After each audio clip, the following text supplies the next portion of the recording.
Hey there, King of Kings family. This is Dan Hoppin, the Director of Small Groups here at King of Kings, and I am so excited to continue our All In Spotlight podcast series today. So for those who aren't aware, All In at King of Kings, each fall our church undergoes a 3-week campaign that prioritizes loving, serving, and giving, and during that time we raise special offerings, and 100% of those funds go to a select number of organizations that we have researched, we've vetted, we've interviewed, and we just absolutely love this period of just pure expression of Jesus's love to us.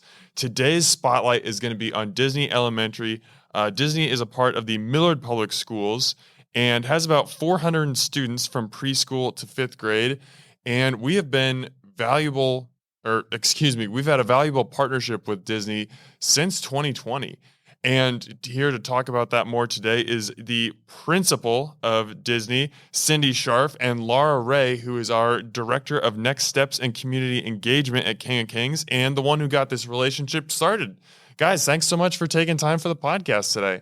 Thank you for having me. I'm excited to be here. Yeah, it'll be fun to share about the relationship and how this all came about. And just real quick, for people who are listening to this and not watching, would you guys mind introducing yourself just so we can differentiate voices? Sure. I'm Lara Ray, the Director of Next Steps and Community Engagement here at King of Kings. And I'm Cindy Scharff, the principal at Disney. Perfect. Thank you. So Disney received about $27,000 from All In last year, and I can't wait to talk about the impact that has. But first, I want to give people just kind of an idea of what Disney is. And I think every school has something that makes it unique, just, sets it apart a little bit. What do you think is Disney's like unique fingerprint? What would you say defines your school? I would definitely say a sense of community. I know it's like a cliche where people say we're a family, but at Disney, we are a family. Everybody takes care of everybody. And I don't know if it's because we're a smaller school or have a smaller staff, but everybody generally cares about everyone. They know all the students. If anyone needs anything, 4 or 5 staff members will jump in and say, I got your duty. You take off. I'll take care of this. It's just such a caring community.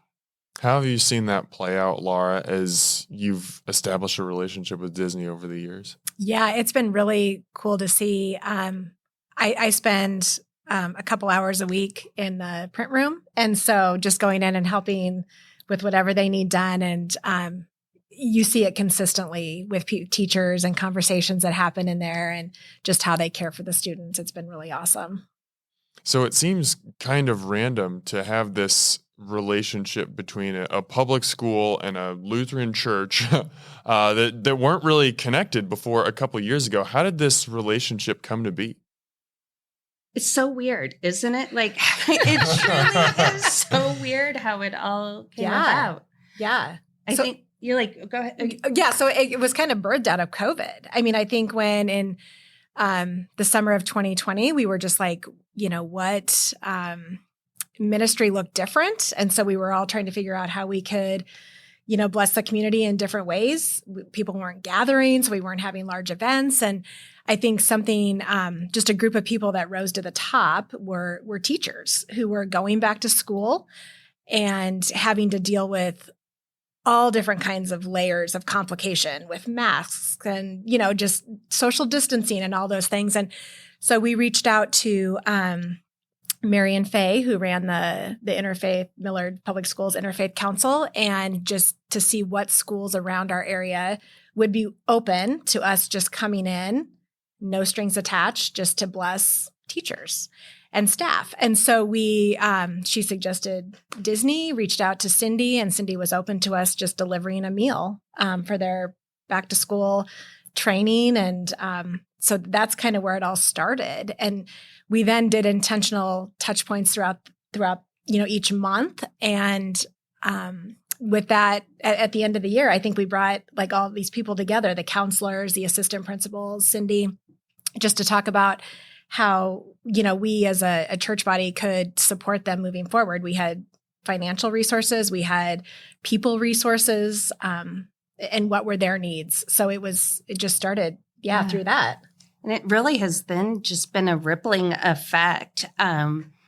King of Kings has supported us in ways I can't even begin. All In is one of the ways, but just so many little things, big things that they have done. And I feel like they have become part of our community. Like when they come in with snack cart, they know Lara and Jordan by name, and Peter. Like it has, I just feel like it just must have been the right time, the right place, and the right connection.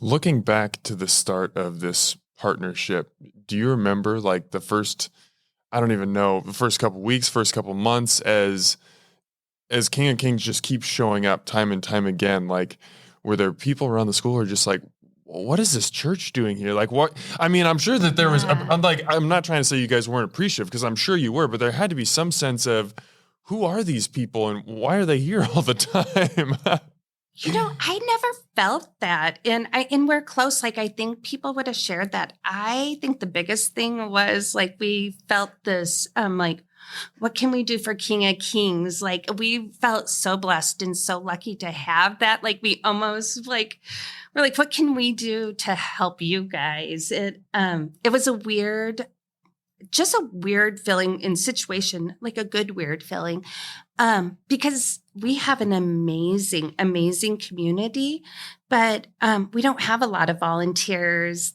or parents that are able to volunteer. They work full time.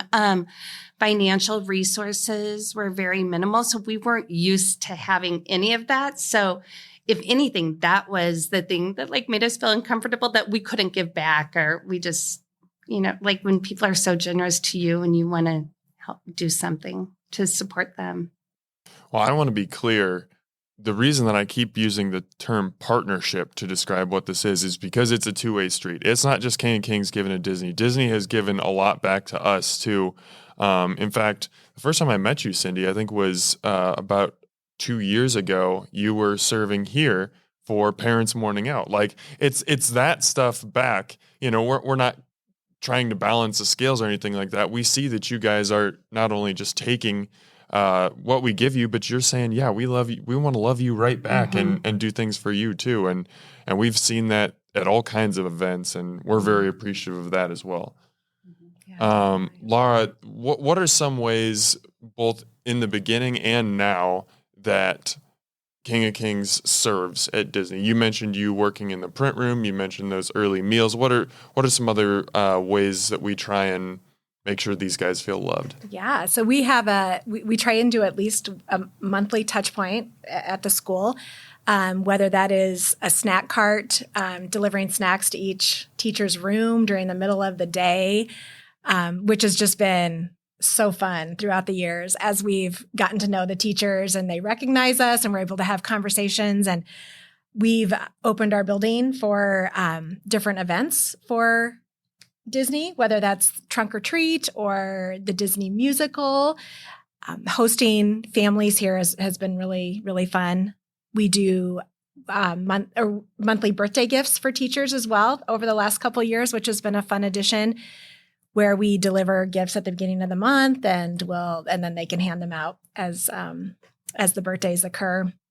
And then I think too, just constant communication with you, Cindy, right? Regarding like what the needs are, what we can do to support events that are already in your, like in action. So we're not looking to necessarily add anything. We're just looking to come alongside you and partner and support how we can. And we do have some volunteers too that come into the school weekly, and we have, and then we also include you in the City Serve projects. So that's something else that we've done recently. So it just kind of looks different each month. And I think it's just such a genuine relationship for the fact that, I know we have staff members that have joined the church or that will just volunteer and have found a home in King of Kings, but also with having the people come in and like Lara volunteering when it was last year, it was in May, we have a field day and students buy T-shirts, and she noticed that there was a smaller number of students that did not have t-shirts because we were charging for them. And she was like, let me cover, or let King of Kings cover it so everyone has a t-shirt. So I feel like because we have that communication and that ongoing, that it's, you just can't even pinpoint one specific thing. Right. What impact have you seen that serving have on the kids and the staff? I think for students, it might not be as prevalent, even though we do have volunteers that come in and work with the students, but teachers just naturally take care of kids. Like, they give their all to every student there. And it's hard to take care of teachers. Like, Millard doesn't, and it's not even just the money or the gifts, but like that feeling valued and appreciative and knowing people care for them. So I think you guys have done such a great job of caring for the teachers that then that's the trickle down effect for the students. It's beautiful. Yeah, that is beautiful. So Disney first received funds from All In 2021 and was a part of All In again in 2022. What are some of the ways in which you were able to use those funds, and how have you seen God bless your community through those? So the first year was right after COVID, and a large chunk of it was just to help families. So because we knew it was a hard time for families, lots of parents had lost their jobs, or I don't know. I think times are still really tough for people. And so with that money, we were able to help families pay their rent. We were able to, there was families that had to quarantine for 10 days. So then the parents weren't able to go to work. So we provided groceries for them. People that were displaced. And then we helped purchase furniture.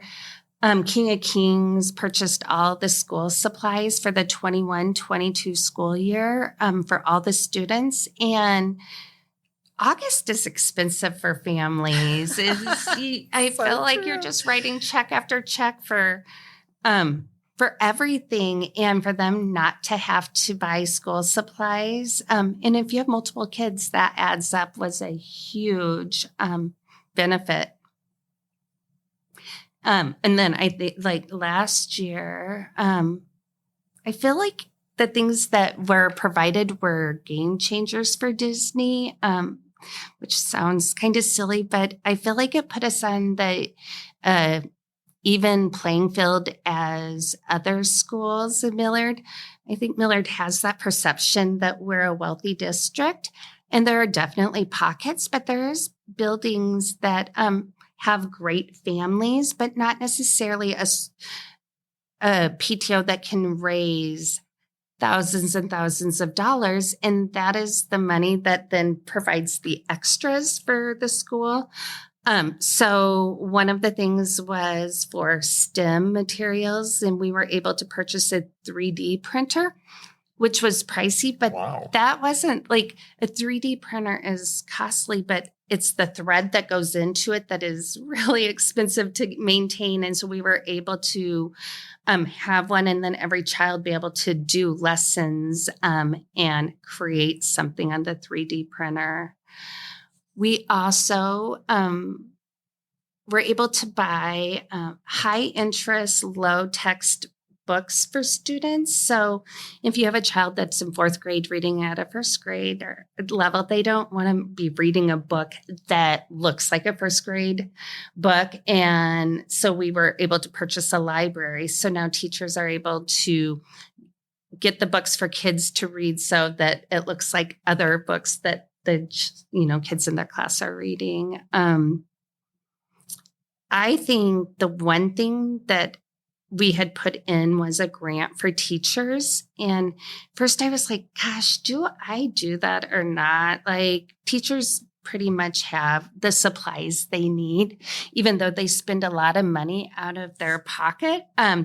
So I knew that would help compensate that. But that actually was the thing that, like, I think warmed my heart maybe the most is teachers are very frugal and will often pick up things for their classroom at a garage sale or a hand-me-down. And we have money to give the teachers their basic supplies, but not necessarily the things that make their classroom feel like a home.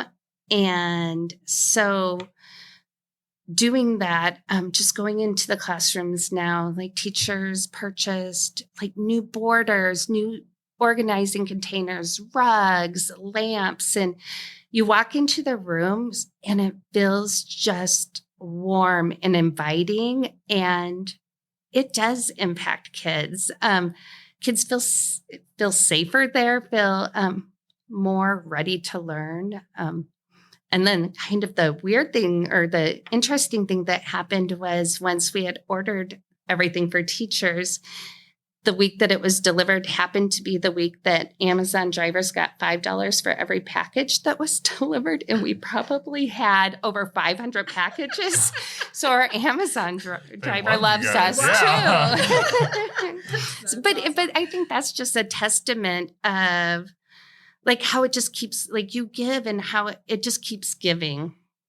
As someone who's not a teacher, can you kind of speak a little bit more into the value of what it's like for a teacher getting to fully decorate their classroom and being able to create their own individual space? I mean, it's like, you know, people take so much time and care decorating their cube or their office or whatever it is, but that's their personal space. Like a classroom is something that you're inviting dozens, you know, if not hundreds of kids over the years into, to be able to present yourself in a more expressed way, I imagine has great value. Very much so. I think it gives them a sense of individualization where they can create the environment that they want to create. There are not funds to purchase borders or name tags or birthday pencils if they want to give birthday pencils. Often, every grade level will do a holiday gift for their families, and that comes out of teachers' funds. Mother's Day gifts come out of teachers' funds. So I mean, I don't know statistically what it is, but I bet on an average, a classroom teacher spends anywhere from $300 to $500 a year on their classroom. And it's just a little bit here, a little bit there, you know, candy for rewards, popsicles for this. And it just allowed them the ability to do what they've wanted to do and not feel that financial burden. That's awesome. As you guys look back on this about 3-year partnership now, like what stands out to you in how it's grown and how it's evolved? I can't believe the ease of the relationship. Just the comfort level. And it's not only with Lara and now Jordan, but I think with the community as a whole. I have told Lara the times I have been here, whatever you are doing here, you need to figure out how to share it, because I walk into this building and may not know anyone, and I feel welcomed and loved. And it's just such an incredible environment. And saying that for walking in, I feel our families feel that too. I'll always advertise back to school night or the parent day out. And we have so many families that take advantage of it, and they might not be Lutheran, but they feel welcomed here.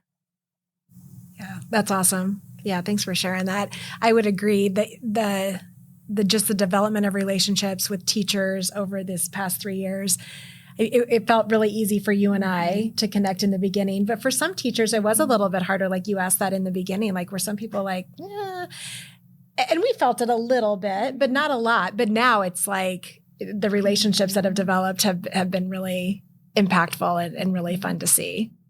And we have 2, Deb and Kathy, volunteer regularly. And literally, I feel like they're part of our staff. Like everybody knows them, and they just are so willing to do whatever too. As you guys look into the future, how do you see this partnership continue to evolve and continue to grow? I don't know if I've really thought about that. Right. I don't see it going away anytime soon. I don't either. So I think each year we've just become a little more intentional in the relationship, and just staying open to meeting the needs of the families and students and teachers at Disney has always been a priority for us. And again, like, we came in just like no strings attached. And that's still, how we approach this, right? We just want to come in and bless Disney and the teachers and students. And it's been fun to see the ripple effect of that. But yeah, I see it lasting for a while. And to me, I feel like it's like a sense of security. You never know year to year what is going to happen at, like in schools, and like no one would have ever predicted COVID. And then the impact King of Kings had for the families. But I don't know, like, I feel like if somebody needs something, and it could be anything from school supplies to help with rent, or just like a caring place to go, you guys are there. Like it's just this, it feels like to me, I just have this, what is it? Just that sense of security? Or That's awesome. Just what you said reminded me of, reaching out when different needs are, present themselves, right? And you had a little boy in your school that really needed a mentor, and we were able to connect them, to connect him with Bill, and Bill would come in and have lunch with them and just talk with him and be with him. And it was, that was just one way. That was a cool way that someone could give of their time for just an immediate need at Disney. And that relationship was so incredible. The connection Bill and the student made, and it was only going to be a couple times, and then it ended up being all year. And Bill had asked the student, because he had moved on to middle school, and the student was like, "Yes, please keep coming and seeing me." Like, I feel like he definitely changed this kid's life. Wow. I mean, I have no doubt. It was really cool. I remember hearing Bill, and Bill's retired, so he has time, but also very much, is interested in volunteering. So it was just a perfect opportunity to match someone's very specific skill set with a student who was in need. And I remember Bill telling me the story where he said, "Do you want me to come back every other week or once a month?" And the student was like, "Can you come every week?" Yep. And Bill was so blessed by that too. So not only was the student blessed by that time, but Bill just, was blessed beyond belief by it. And maybe that's what I mean about like that sense of secure, having that support. Like I had called Laura, and her and I had talked about it. Like, hey, just help me through this. And we came up with that. Maybe it's just like knowing that I have this community that is here for us. Yeah, we will be there for you. We're not going anywhere anytime soon. And again, we feel the love right back from you guys. I mean, I will never forget our back to school event this year. I don't think I've ever seen the church more crowded. I mean, the hallways were just jam packed, and it wasn't all Disney families and kids, but I mean, I was manning one of the one of the backpack stations, and I would ask people who came up, like, "Oh, where are you from? How'd you hear about us?" And time and again, Disney. And it was so, like, you guys helped make that a party. It was so fun. So yeah, thank you for being such a big part of that, and for, all the contributions that you give back to us as well. Thank you. That's awesome. If someone is listening to this and they're like, "I want to be a part of this Disney partnership. I want to learn more about, the serving opportunities there." Either one of you, how can they get more involved? Well, I would say reach out to me, and we can talk through it. It could be really anything, or just come take a tour of Disney. I love showing off Disney. It's really easy to do because we have amazing staff and students. But that is beautiful. I just reach out. I would love that. Yeah. And there's also a place on our website, serving opportunities. You can check that out as well. And we'll get you in touch with Cindy to go out and visit and see where you can fit in. So Beautiful. yeah. Lara and Cindy, thank you so much for giving the time today and just talking about this amazing partnership. God has obviously used it to do some really cool things. And I think we're just seeing the tip of the iceberg. I think there's a lot more to come. I agree. Very excited to see what comes in the future. Thank you for having me. Yeah, and thank you. for all you guys do. The pleasure is all ours. King of Kings family, thanks for joining us on this edition of All In Spotlights. Let's keep living our faith lives beyond Sunday.